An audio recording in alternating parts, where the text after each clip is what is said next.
Mes amis, bonsoir, c'est Monsieur Muscly, bienvenue pour cette nouvelle vidéo. Et pour cette vidéo, je ne serai pas tout seul, je serai avec Ryan de la chaîne Just Ryan. Hello. Alors, pour les plus anciens d'entre vous, vous l'avez déjà vu dans une très vieille vidéo qu'on avait fait où on se faisait des défis en ville. Qu'est-ce qu'on était con. C'était, on Et avait un bon souvenir. Ouais, un très bon souvenir quand tu m'as fait manger ce fameux brownie et que tu m'as fait c'était de la merde. Bref, c'était quand même un très bon souvenir. Mais aujourd'hui, on n'est pas là pour ça, on est là C'est pour... pas le meilleur des pranks. C'était le meilleur des pranks, en effet. Mais voilà, donc pour ceux qui n'ont pas vu cette vidéo, voici Ryan avec sa chaîne très cool. Dis-nous un peu ce que tu fais sur ta chaîne, vas-y, présente-le-toi. Ma chaîne c'est spécialisée dans le divertissement. Je suis pas inspiré. Ma chaîne est spécialisée dans le divertissement avec quelques petites blagues, une touche d'humour. Je vous laisse mes petits réseaux en description. Oui, vous verrez tout en description, il y aura sa chaîne et son Instagram. Comme ça, vous pourrez le suivre si son contenu vous intéresse. Et aujourd'hui, nous sommes là pour parler, comme vous l'avez vu dans le fameux titre, nous allons parler de nos jeux d'enfance, de jeunesse qui nous ont beaucoup marqué. On a 5 jeux chacun et n'hésitez pas à nous dire en commentaire quels sont vos jeux que vous avez préférés quand vous étiez plus jeune et voir si ça concorde avec ceux qu'on a mis ou pas. Je précise qu'on va parler normalement, je pense, d'un peu toutes les consoles parce que moi je suis beaucoup plus Nintendo. Ryan lui est Nintendo mais a aussi connu Xbox et PC je crois aussi. Non, PlayStation pardon. PlayStation et PC. Donc, exactement. Dites-moi d'ailleurs dans les commentaires si vous êtes plus Steam, PC, Xbox, PlayStation ou même Switch. Nintendo du coup. Voilà, exactement. Et bien sûr si cette vidéo vous plaît, vous pouvez à la fois vous abonner à nos deux chaînes, à sa chaîne et la mienne, et à liker la vidéo, ça fait extrêmement plaisir. Sur ce, on commence la vidéo. Let's go! Minecraft.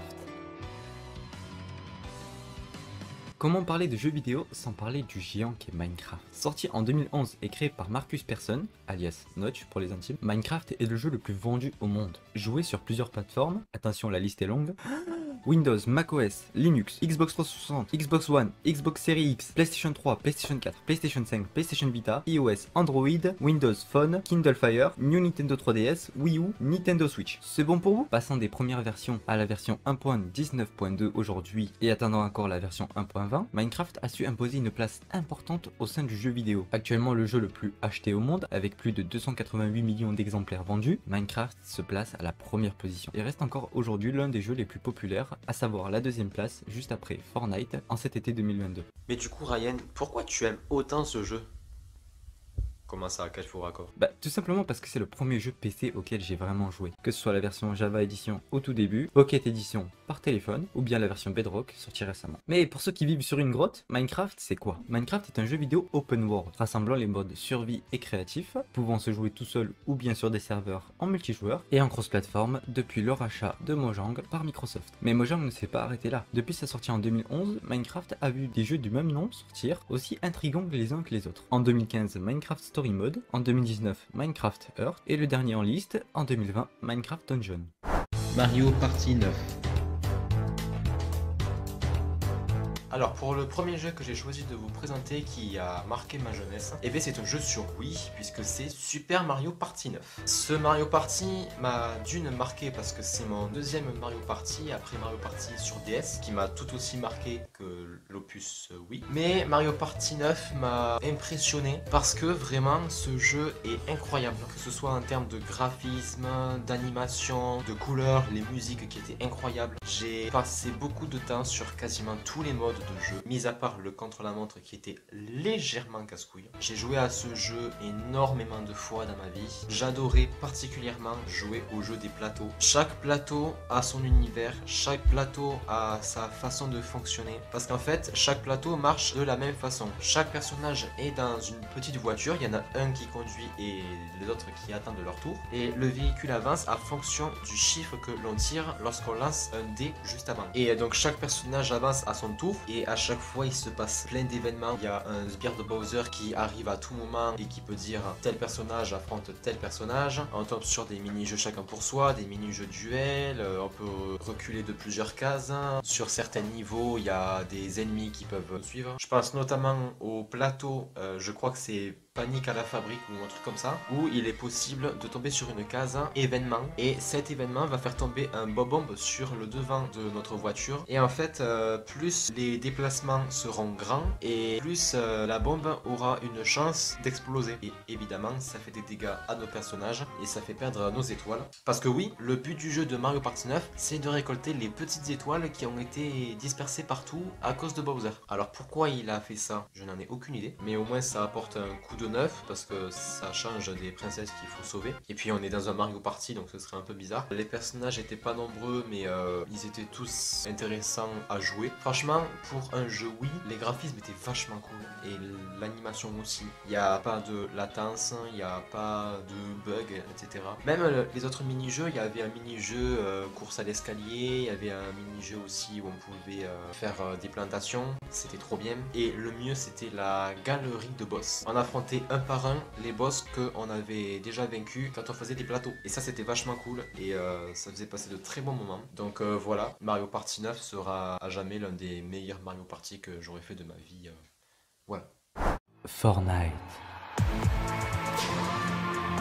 Ah, des Battle Royale ces dernières années, on en a vu passer. PUBG, H1Z1, Warzone et bien évidemment Fortnite, pour pas dire les plus connus. Sorti en 2017 avec un premier mode appelé Sauver le monde, mettant en relation un monde post-apocalyptique où une bande de personnages au chara-design BD. Un peu plus tard, le studio qui a créé ce jeu, Epic Games, décide de se mettre à jour avec la tendance du moment, c'est-à-dire les Battle Royale. Et c'est pour dire, Fortnite Battle Royale est actuellement le jeu le plus joué et streamé au monde. Une particularité se démarquant des autres Battle Royale, c'est le fait de pouvoir construire. Effectivement, mur, escalier, toit ou bien encore sol, Fortnite a apporté une autre touche au Battle Royale. Fallait que ça vienne. Et c'est pour dire que le jeu reste à jour, avec à ses débuts une mise à jour à peu près par semaine. Le jeu a dû vécu avec 3 saisons, avec 2 chapitres remplis de 10 saisons et une 3e qui a démarré récemment dont on en est à la 4e saison. Derrière le Battle Royale se cache une vraie histoire. Une histoire que les joueurs puissent vivre depuis maintenant plus de 5 ans. Et je pense que pour moi c'est le jeu d'ailleurs auquel j'ai le plus joué ces dernières années. Avec la période de la pandémie, il n'y avait que Fortnite en tendance pour apporter son soutien. Animal Crossing New Leaf.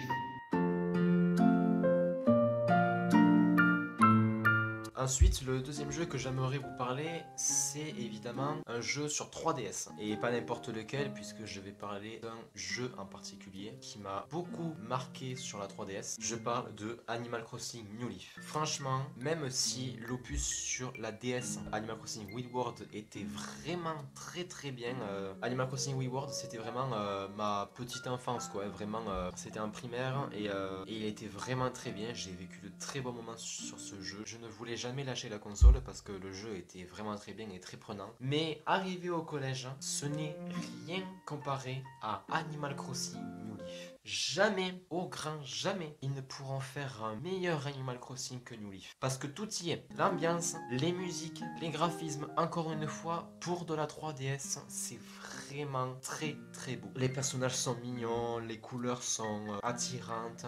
Il y a plein de choses à faire. Déjà, première fois, grand tournant dans la série Animal Crossing, tu es le maire de ta ville. C'est toi qui choisis ce que tu veux faire dans ta ville. Et cette fonction-là va apporter beaucoup de nouveaux à la série. On peut choisir l'emplacement des décorations. On peut décorer sa ville comme bon nous semble. Il me semble aussi qu'on peut déménager. Je crois qu'on peut déplacer sa maison, mais je suis pas sûr. On peut choisir des arrêtés. Les arrêtés, qu'est-ce que c'est? C'est des vœux, en fait. Tu dis, par exemple, moi, je veux prendre un arrêté. Je veux que tel magasin ouvre plus tôt ou plus tard. Tu peux modifier les horaires d'ouverture des magasins. Et le mieux dans tout ça, c'est tu peux faire, entre guillemets, un autre vœu où tu peux dire, je veux qu'il n'y ait plus de mauvaises herbes et de cafards dans ma maison. Ça veut dire que moi, je n'y ai pas joué depuis des mois et des mois, voire même des années. Si tu prends cet arrêté-là, même si tu n'y joues plus pendant des années, tu n'auras aucun cafard, tu n'auras aucune fleur fanée, tu n'auras aucune mauvaise herbe. Tu en auras peut-être une par-ci par-là, mais ça prendra pas toute la map. Et ça, c'était un des plus gros points forts du jeu. Tu pouvais tout contrôler en fait. Tu pouvais décorer la façade de ta maison, tu pouvais changer la couleur du toit, bon ça c'était nouveau, mais tu pouvais aussi changer l'apparence des murs, tu pouvais changer la porte, tu pouvais changer les barrières, tu pouvais changer la boîte aux lettres. Ce qui était aussi vachement bien, c'était la rue commerçante. La rue commerçante qui te permettait d'avoir des boutiques incroyables où il y avait tout là-bas. Tu avais le magasin de Tom Nook qui te permettait du coup de faire des modifications sur ta maison. T'avais la poste, t'avais la boutique de Méli-Mélo qui devenait après un très grand magasin et tout ça. Petite nouveauté, t'as aussi un magasin de jardinage où c'est Racine, un paresseux qui te vendait des arbres, qui te vendait des fleurs, une hache et un arrosoir aussi je crois. Ensuite il mélangera sa boutique avec Méli-Mélo. Il y avait aussi un salon où tu pouvais t'endormir et quand tu t'endors tu fais un rêve et tu visites en gros la ville des autres. Tu visites une ville rêve en fait. C'était vachement bien. Et il y avait aussi le fameux, la fameuse boîte de nuit, le club MDR. Qu'est-ce que c'est drôle! Qui était une boîte de nuit où tu pouvais apprendre des émotions. Et bien sûr, je crois que c'était le samedi soir ou un truc comme ça, il y avait Keke qui venait faire un concert. Les habitants, ils venaient danser, machin, ça c'était incroyable. Animal Crossing New Leaf, c'était vraiment un tournant dans la série Animal Crossing et ça s'est senti de par son ambiance, sa musique et sa façon de jouer. Et c'est pour ça que c'est l'un des meilleurs Animal Crossing que j'ai pu faire de ma vie. Red Dead Redemption 2. Comment ne pas... Wow, qu'est-ce qui s'est passé? Genre, changement de vêtements et tout. On dirait que je tourne cette séquence genre un autre jour. Comment ne pas parler de Red Dead Redemption 2? Sorti le 26 octobre en 2018, ce jeu a fait fureur. Non, pas celui-là. Red Dead Redemption 2, pour ceux qui ne connaissent pas, c'est un jeu open world dans l'univers du western, mettant en relation Arthur Morgan, un hors-la-loi qui prendra la personnalité que vous lui donnerez. Ce jeu est à ce jour le jeu le plus beau graphiquement parlant. En même temps, avec plus de 540 millions de dollars investis et de 8 ans de production, je pense que ce jeu est quand même le jeu le plus long au développement. C'est faux, il existe un jeu qui s'appelle Clockwork Cario. Ouais, mais ça... c'est une autre histoire. Sorti du coup en premier le 26 octobre 2018 sur PS4 en exclusivité, et il fut par la suite sorti sur PC et Xbox en 2019. Et pourtant il reste à ce jour l'un des jeux encore le plus streamé. D'ailleurs si ça vous intéresse, je le stream tous les mercredis soirs. N'hésitez pas à me follow sur Twitch. Ah, je fais ma pub ouvertement. Est-ce que c'est bon pour vous? Mario et Sonic aux Jeux Olympiques de Londres 2012. Le troisième jeu que je vais vous présenter est un autre jeu sur 3DS et c'est un Mario et Sonic aux Jeux Olympiques de Londres 2012. Alors pourquoi j'ai pris ce jeu? Sachant que juste avant il y avait Mario et Sonic aux Jeux Olympiques d'hiver sur DS et sur Wii. Alors j'ai pas connu sur Wii, faudrait que je le prenne d'ailleurs. J'ai connu celui sur DS, il était très bien aussi. J'ai passé beaucoup de temps sur ce jeu, mais j'ai pris la version 3DS parce que en fait ce qui m'a vraiment déterminé à prendre ce jeu pour cette vidéo, là où vraiment il se démarque par rapport à la version DS, c'est le mode aventure. Le mode aventure sur DS, je comprenais pas grand chose. J'étais très vite perdu, j'étais très vite bloqué, je savais pas forcément à qui m'adresser et tout ça. Il y avait des passages secrets que je n'arrivais pas à comprendre. Alors que sur la version 3DS, le mode histoire, il est tout bête. C'est les Jeux Olympiques de Londres 2012 qui vont se dérouler à Londres, bien joué. Tous les personnages se préparent pour faire les épreuves, sauf que Bowser et Dr. Eggman les observent et s'étonnent de ne pas être invités. Et donc, ils sont pas contents et ils décident de plonger tout Londres dans un énorme brouillard. Du coup tout le monde se perd, tout le monde a peur, tout ça machin. Et donc on va rencontrer des ennemis, des personnages qui vont vouloir nous barrer la route et tout ça. Le mode aventure est vraiment prenant, l'interaction entre les personnages est prenante aussi, c'est très rigolo. Les musiques sont folles, les épreuves pour la plupart sont bien faites. Il y a quelques épreuves, c'est un peu le bordel, notamment l'épreuve lancée de javelot. C'est n'importe quoi cette épreuve, je ne comprends que dalle. Après comme je viens de le dire, il y a certaines épreuves qui sont un peu mal expliquées parce que je vous rappelle que la 3DS il y a un écran tactile, donc il faut mettre à contribution le stylet avec l'écran tactile tout ça, vu qu'il y a deux écrans et tout ça, c'est un peu compliqué de mettre en pratique les deux, mais pour toutes les épreuves qui se déroulent avec les boutons, franchement c'est incroyable. J'ai vraiment passé beaucoup de temps sur ce jeu et je ne regrette pas du tout de l'avoir mis dans cette vidéo là. Si ça peut vous permettre de vous le faire découvrir et de vous donner envie de jouer, ben allez-y, parce que vraiment ça vaut le coup. Donc voilà pourquoi est-ce que je l'ai mis dans ce top. Pokémon. Ah, Pokémon, de l'animé au manga, aux figurines, aux cartes Pokémon, et bien évidemment en passant par les jeux vidéo, Pokémon nous a bercé toute notre enfance. Sorti pour la première fois en 1996, Pokémon n'a eu de cesse de connaître le succès. Avec plus de 20 ans, il existe plus de 25 jeux de Pokémon. Et je pense que c'est le jeu dans la liste, du moins la mienne, qui est le moins gore. Après je dis ça, mais capturer des animaux dans une bolle pour les enfermer et les envoyer combattre pour nous jusqu'à qu'ils soient KO, puis leur redonner une petite potion et c'est reparti. Ben honnêtement, j'adore J'adore. Bon, à part si vous vivez dans une grotte, tout le monde a au moins joué une fois à un Pokémon. L'histoire est à peu près toujours la même. Un garçon décide de devenir dresseur Pokémon, il va rencontrer des péripéties, dont surtout un méchant dont il devra corrompre ses plans tout en atteignant à la fin la ligue Pokémon. Sachant qu'à chaque jeu, le personnage principal n'est jamais le même. On ne pourra jouer un personnage qu'on a déjà joué, sauf dans une version peut-être remasterisée, ou bien des fois quelques apparitions, telles que Red dans Pokémon Or et Argent. Mais parmi ces 25 jeux proposés par Game Freak, quel est mon préféré? Je suis en train vraiment de réfléchir. Eh ben, c'est sûrement Pokémon Crystal, mettant en avant le jeune Gold, et dont la première distinction comparée aux autres est sûrement le fait qu'on puisse aller sur 2 régions, notamment celle de Johto, puis sur celle de Kanto, chose qui n'a jamais été refaite dans les autres jeux. Voilà, rien de plus, c'est juste mon petit coup de cœur, c'est tout. Mario Kart Wii.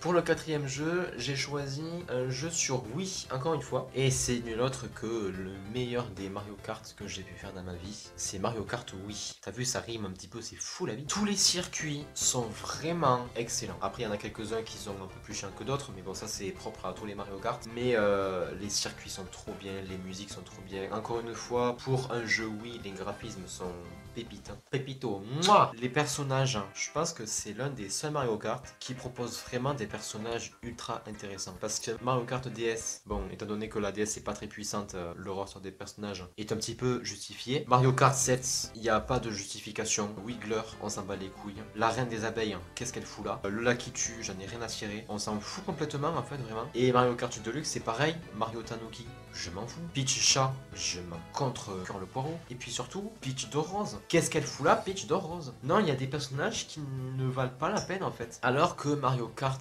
oui, tous les personnages sont vraiment trop bien. Ils sont nombreux, ils sont intéressants, ils sont même drôles aussi parfois de par leur animation, les mimiques quand ils gagnent, quand ils perdent, quand ils prennent des dégâts, ils font des têtes cheloues et tout ça. Le jeu est prenant en fait, t'as trop envie de continuer de jouer jour et nuit, tu veux pas t'arrêter en fait. Et puis les personnages sont aussi très durs à débloquer. J'ai galéré à débloquer l'entièreté des personnages, j'ai mis énormément d'années. Puis bon, après vous le savez parce que vu le nombre de vidéos que j'ai consacré à ce jeu, que ce soit sur ma chaîne ou sur ma chaîne secondaire, d'ailleurs tu peux t'abonner, oui, tu peux t'abonner. Ça prouve en fait que ce jeu est juste un banger et que je le lâcherai pas en fait, il est juste incroyable. Et même si jamais il ressortent un Mario Kart 9 ou quoi, ça remplacera pas celui qu'on a eu sur Wii et c'est juste incroyable. Donc voilà pourquoi Mario Kart Wii mérite toute cette attention qui lui est propre. Cyberpunk 2077. Bon, pour le dernier de la liste, on passe à mon coup de cœur ultime, soit actuellement mon jeu préféré. Je parle bien évidemment de Cyberpunk 2077. Sorti le 10 décembre 2020, Cyberpunk met en avant un monde futuriste. Tu l'auras compris, 2077, c'est pas maintenant, fais la relation. Ce jeu a été créé notamment par les créateurs de The Witcher 3, soit Konrad Tomakiewicz. Le jeu est disponible sur PlayStation, Xbox et notamment PC. Et la particularité de ce jeu, c'est qu'il n'a pas un seul scénario. Autant dire que tout dépend de vos choix. Donc je vous invite fortement à le jouer. Ou comme tout à l'heure, si vous voulez pas le jouer, moi je le stream tous les samedis soirs sur Twitch. Je vous ai dit que ma chaîne était en description. Donc vous incarnez un personnage appelé V pour la propre incarnation de vos choix. Et met en personnage secondaire le célèbre Kenny Reeves. Kenny Reeves quoi. Kenny Reeves. Kenny Reeves. Kenny Reeves quoi. J'ai l'impression de dire Kenny Reeves. C'est pas une viande, c'est Kenny Reeves. Non mais il a fait ça. Il a fait ça.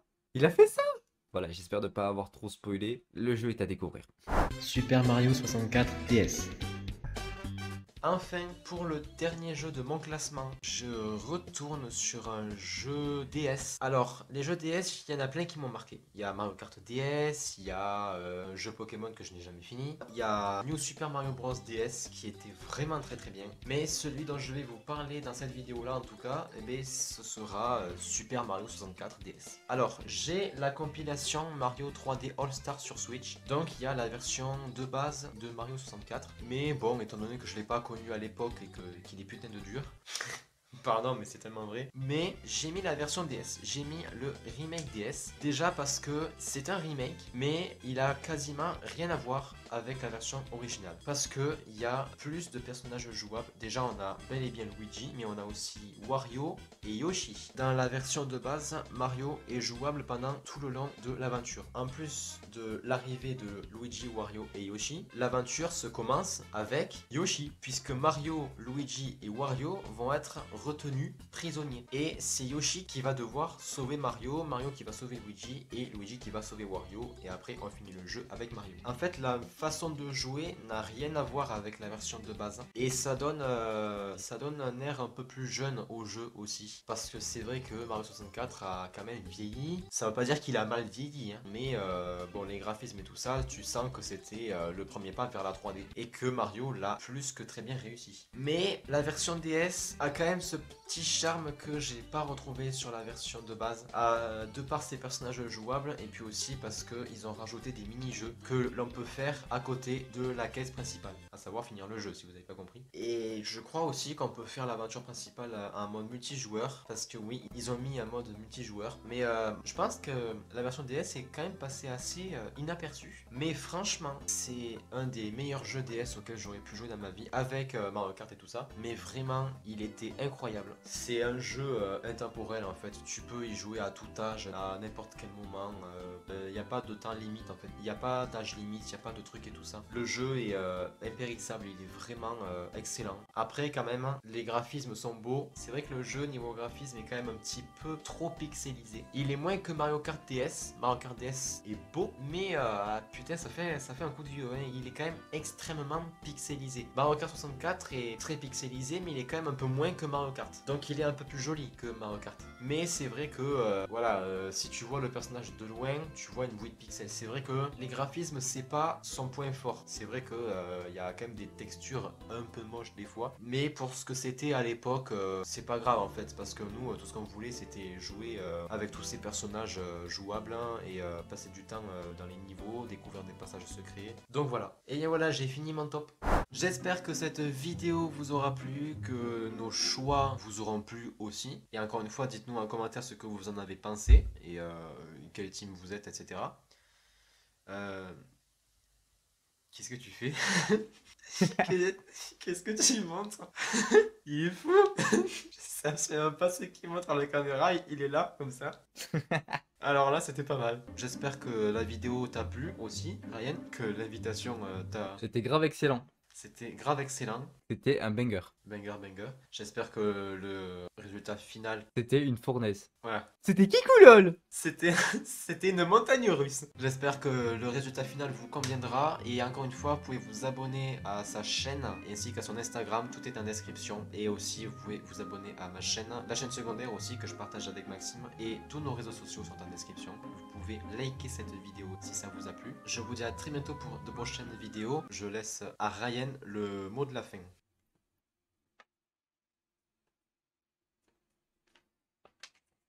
Bisous!